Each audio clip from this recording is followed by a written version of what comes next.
Hi, it's Stephanie from SixFiguresUnder.com. Meal planning and freezer cooking are two great ways to save money in the kitchen. Now, I do my freezer cooking and meal planning a little bit different than a lot of people, but it works for me and it might work for you too. Now, I won't get into meal planning today, but I do want to focus on one aspect of freezer cooking, and that's soup. Now, I don't freeze soup, but I want to show you what I do instead.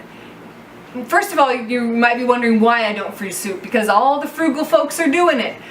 Just the other day on Instagram, I saw this cute post of a girl with 6 or 8 different soups in her freezer in pretty mason jars, which looked delicious, but that just would not work for my family. The main reason? Because we eat too much. I have 5 kids, they're all 10 and under, so no teenagers, but they eat a lot. And my husband's 6'7" and has a hollow leg. We just eat a lot. So we would need, I don't know, 4 mason jars, quart jars full of soup for one meal. So we wouldn't be able to stock very much in our freezer. So we don't do it that way. Just for the record, there's nothing wrong with freezing soup. A lot of people do it with great success. There's nothing nutritionally wrong with it. It's a great time saver and money saver. It just isn't practical for our family for the quantity of soup we eat.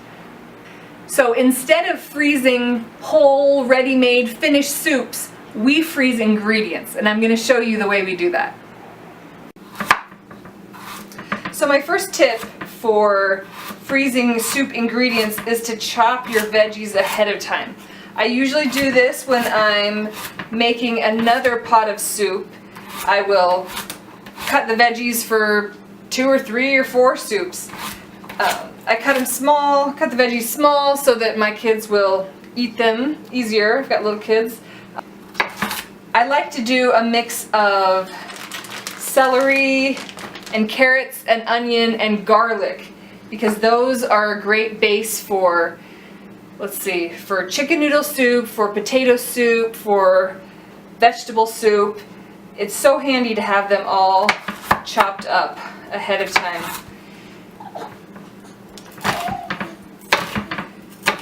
So batch chopping your veggies is great because this is really where all the time is spent when you're making a soup. This is what takes the bulk of your time.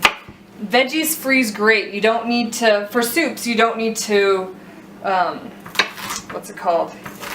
You don't need to blanch them or anything. Just put them in the bag, put them straight in the freezer. Man, I usually have my husband chop the onions because they make me cry.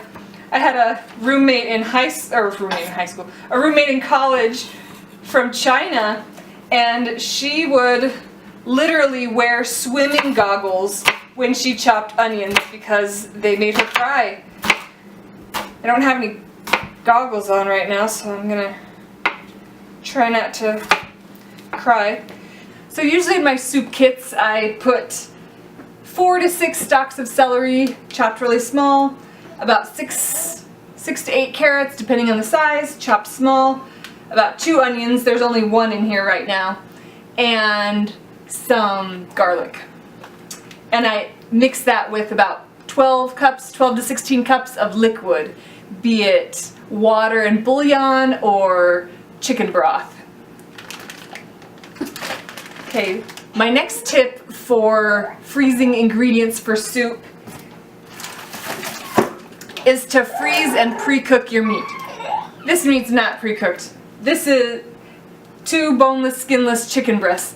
We get our chicken and our ground beef from Zaycon Fresh in bulk. So we buy 40 pounds at a time, and I usually freeze them in 1 or 2 chicken breasts because they're, as you can see, very big. This is a gallon-sized bag. And I put them in the crock pot, cook them up, and shred them, and then freeze the shredded chicken.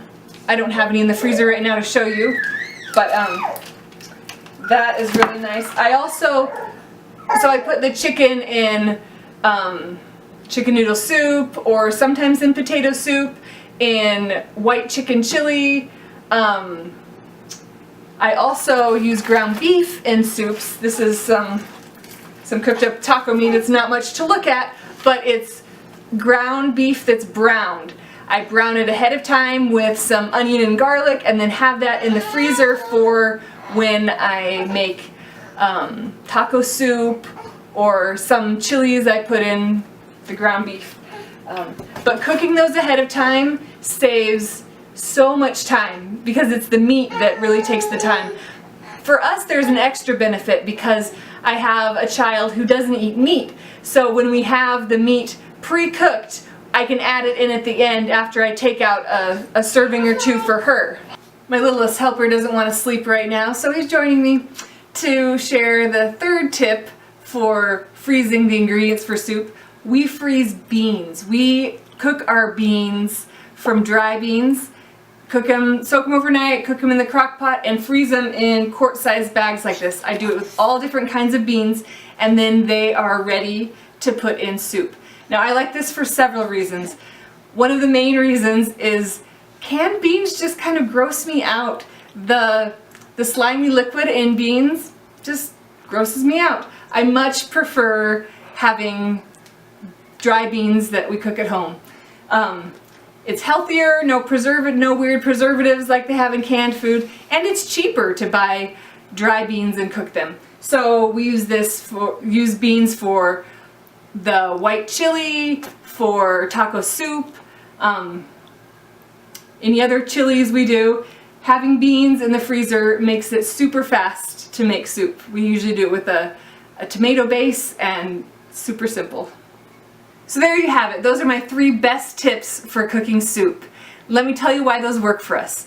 Having the veggies already chopped, the meat already cooked, and the beans already cooked makes throwing together a soup so fast. It's probably as fast as thawing soup from the freezer, and definitely faster than cooking it all from scratch at dinner time. The other reason I love this method is that it takes up so much less room in the freezer than an entire pot of soup to feed my biggish family.